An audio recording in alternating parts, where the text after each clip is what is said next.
I bought a house in a peaceful neighborhood to get away from people.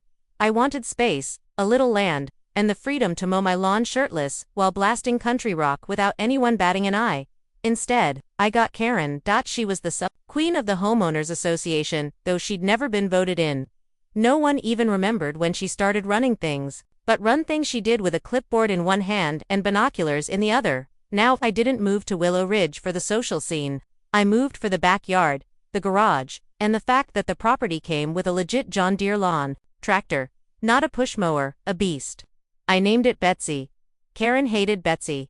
I think she also hated the fact that I didn't cower to her little authority games like the other neighbors did.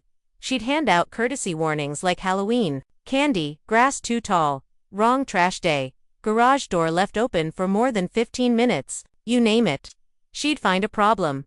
But things escalated the day I decided to till a small strip of land behind my fence, land that sat in a gray area between properties. The boundary had always been a matter of debate, but it wasn't part of anyone's yard, and it hadn't been maintained in years, so, I figured, why not clean it up?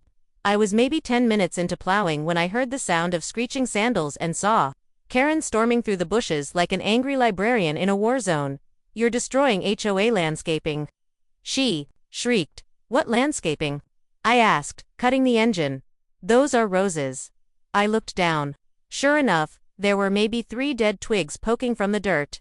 "Those are thorn bushes, Karen," she gasped like I'd just insulted her bloodline. "You'll be fined for this. Those roses were planted by the HOA in 2004. This is community property." I leaned on the steering wheel. "Karen, you know this land was abandoned. It's full of weeds. I'm cleaning it up. You have no right." And that's when she did it. She stepped in front of my tractor, both arms out like she was stopping a tank. "Hit me, I dare you," she yelled, red-faced. I blinked. "You're standing in front of a running machine that weighs 800 pounds.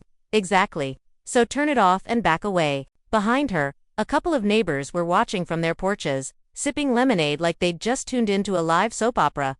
I turned the key. Betsy roared to life. Karen didn't flinch. Her arms stretched wider. I said, "Back off." Now, for legal reasons, let me say, I did not drive into Karen. I'm not a lunatic, but I did drive forward, very, very slowly. The moment the wheels rolled over the edge of her roses, she screamed like I had run over a puppy. She jumped back, clutching her chest. "I'm calling the police," she screeched. "Great," I said. "Maybe they'll ticket you for trespassing." She huffed and stormed off. 20 minutes later, a sheriff's deputy pulled into my driveway. Same guy who'd responded to Karen's fireworks complaint on the 4th of July spoiler. It was my neighbor's birthday balloons. "Let me guess," I said as he got out of the cruiser. "Karen." He nodded. "Claims you destroyed HOA plants and nearly ran her over with a lawn tractor." I explained the whole thing. I showed him the patch of land. He even laughed when I showed him what she called roses. "These are dead sticks," he said. Karen marched over mid-conversation, pointing her phone at us like she was filming a court case. "He's lying. That's community-owned heritage landscaping." The officer looked at her, deadpan. "Ma'am, this patch of dirt hasn't been maintained in years, but it's still technically HOA property. Do you have proof of that?"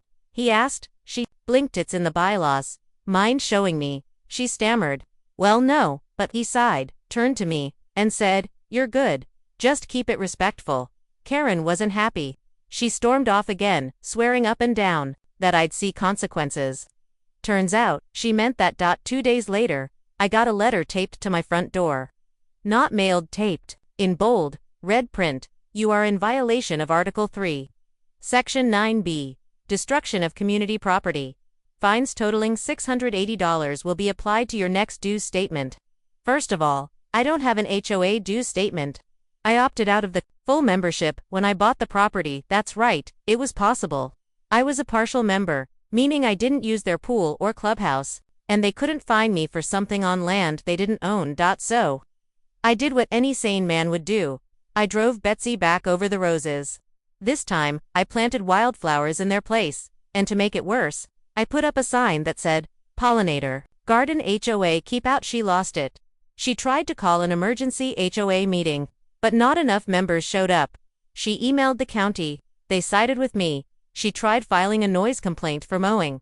She even put a fake STOP do not MOW protected plant area sign in front of my gate. I just tossed it in the trash. Eventually, she gave up, but not before one last stunt. A week later, I was enjoying a cold beer on my porch when I saw her walking up the sidewalk with roses, real ones, fresh, from a nursery. In a wagon, she started, planting them right where I'd laid down the wildflowers. I stood up. Karen, touch my flowers and we're going to have a real problem.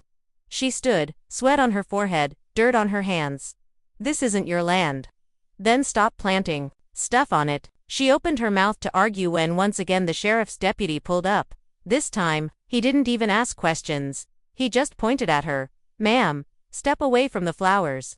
It's been 6 months since then. Karen still lives 2 doors down, but we have a mutual understanding now. She leaves me alone. I leave her roses alone, the ones she planted in her own yard. Finally, Betsy the tractor is still roaring. My wildflowers are thriving. And last week, the county sent a letter offering to let me adopt that little patch of land officially. I said yes. So now, not only did I drive through her roses, I own the dirt they died in. Karma, more like lawn ma. Moral of the story. If you stand in front of someone's tractor over dead twigs, don't be surprised when they mow through your ego instead.